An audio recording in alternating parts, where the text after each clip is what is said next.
Hey everybody, and welcome back to Let's Play Super... No, that's not it.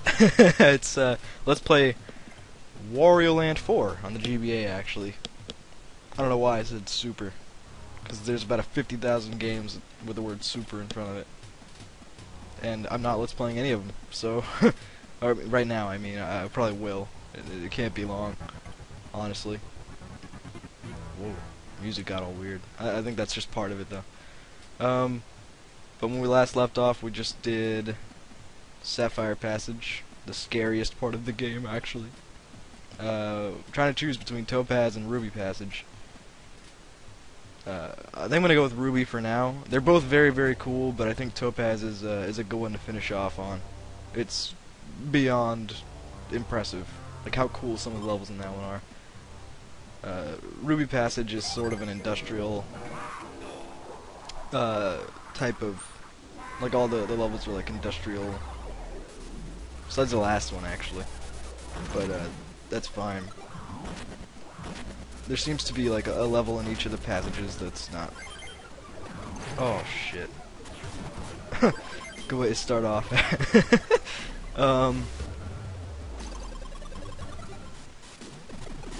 What you should do is dodge that little red spiky ball that they send. And then just watch out for that. Before we do anything else, I think I'm gonna show off the new gimmick of this level. I don't know if we've been flat before, but I don't think we have. But here's what it lets you do. It makes it really flat, and it lets you float around really easily. It also lets you get to some specific places that you wouldn't be able to otherwise. These rooms, I don't know what they're rooms. They're like machines. They're like a. I called it recently. I called it an instant revitalizing chamber, and that's actually from Earthbound. But it pretty much just blows you back up to regular ass Wario, which is cool. Music in this level is pretty cool too. Very industrial.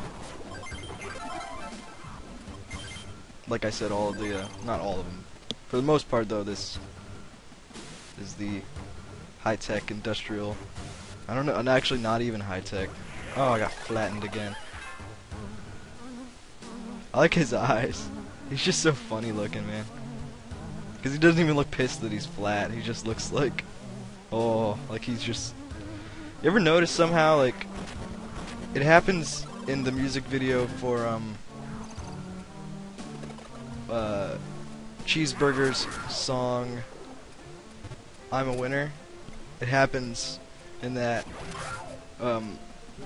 where, in certain cartoons, like, they'll get beaten so badly that they'll just, like, I guess they're beaten senseless. It's kind of fucked up, actually, thinking about that, but, that they just look happy, that they just look like blissfully happy, that they're like beaten to such a fucking pulp that it's kind of disturbing. They're just like smiling. It's horrible, man. I don't believe I just screwed that up again. Whatever, let's give us another shot.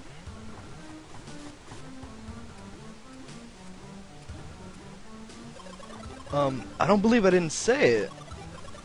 It's not really like a super impressive story. I probably have told it before, like in Paper Mario or something. But it was the perfect time to say it in the last part because of the enemies in those levels.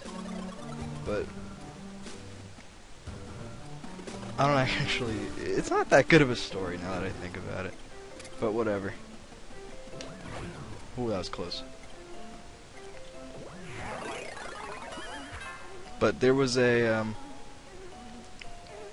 few weeks ago, for about 4 days, there was a small black clump at the like little corner where my front door out the outside, a small little black clump where the door meets like the wall or whatever. Oh man, this is gonna take me forever to get out. Never mind. It has before, man. It has taken me forever. But small little black clump. I didn't think much of it. I thought it was just a little like a bundle of dirt. Not a bundle. It's not quite the word. Like a clump of dirt. It was a clump, man. It was a clump.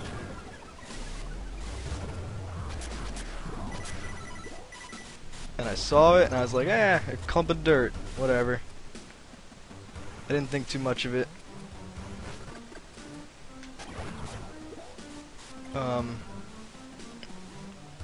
Turns out, though, if I can just get this story out, like, I've hyped it up way too much by this point, but about 4 days later, it moved an inch. I was like, holy shit, clumps of dirt don't usually just move on their own. So, and my mom noticed it too, and we were like, what the hell is that? There's like a little clump outside, and she's like, did you see that clump? And I was like, yeah. I thought it was like a clump of dirt. No, it fucking moved. So, we were looking at it, and I poked it with a broom, and it started to, like, emerge, I guess. For 4 days, this thing was there. We opened the door several times to get in. It could have come inside, which is what we were both sort of disturbed by.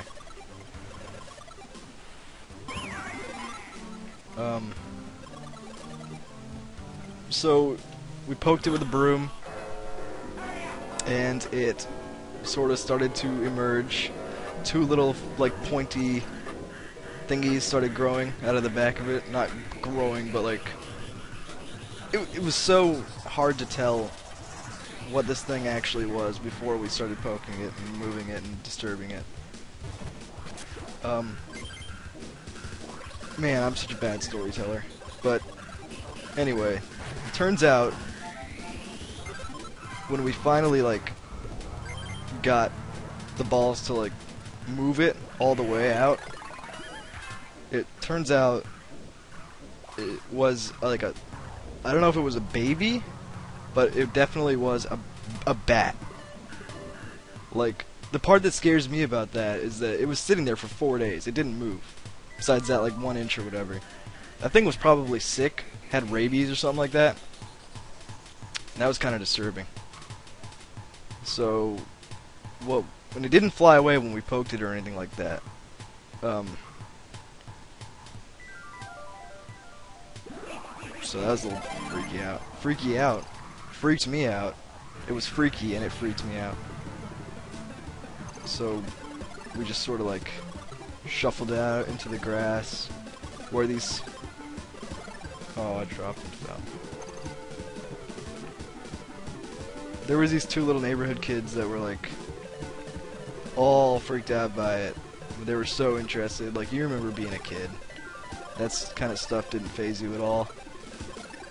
But too bad I'm grown up and I'm totally fazed by that stuff. What's down here? I don't remember. Oh god.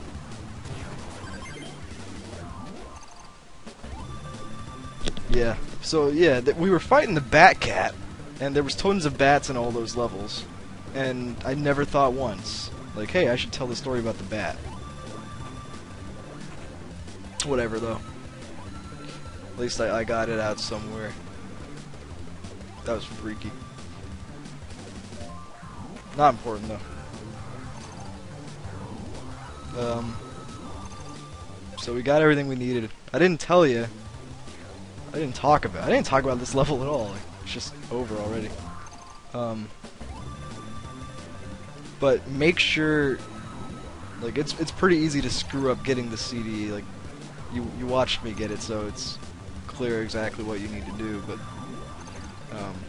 just make sure you don't screw that up, because it's really easy to screw that up. And when you do, you have to start the level all over again. There's only really one chance to do it. It's kind of punishing like that.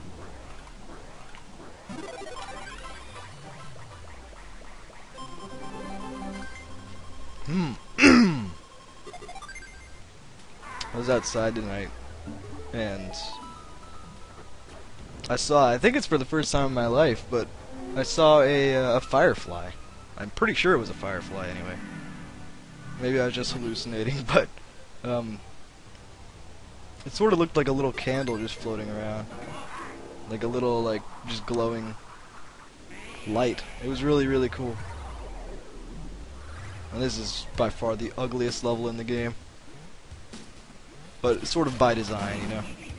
It's called Toxic Landfill, and it doesn't sound like a pleasant place to be, and it most certainly isn't. This level's kind of cool, though. It's a little bit confusing, but you know what? It's as long as you know what you're doing, you'll figure it out.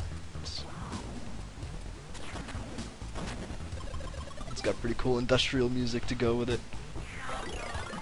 Gotta get fat. You know how it is.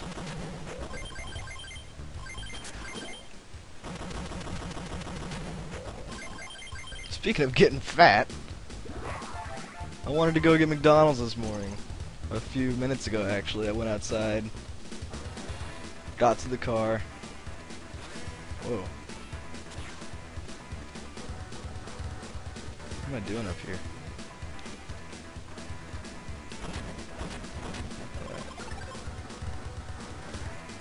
This is the most rocking song in the game, dude. I wouldn't be surprised to find this in like F-Zero.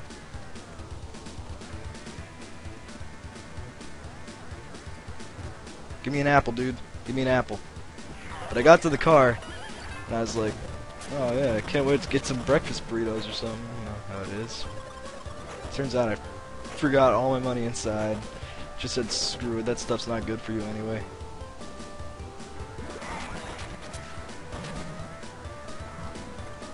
You know what? But you can't live like that. You can't say, oh, this stuff's not good for me. I mean, you gotta do the stuff you love. As long as you take it in moderation, you know. It's never good to go overboard with anything, really, but as long as you can spoil yourself every once in a while. What's living if you don't enjoy yourself, you know? It's a little bit ridiculous sometimes. Oh man.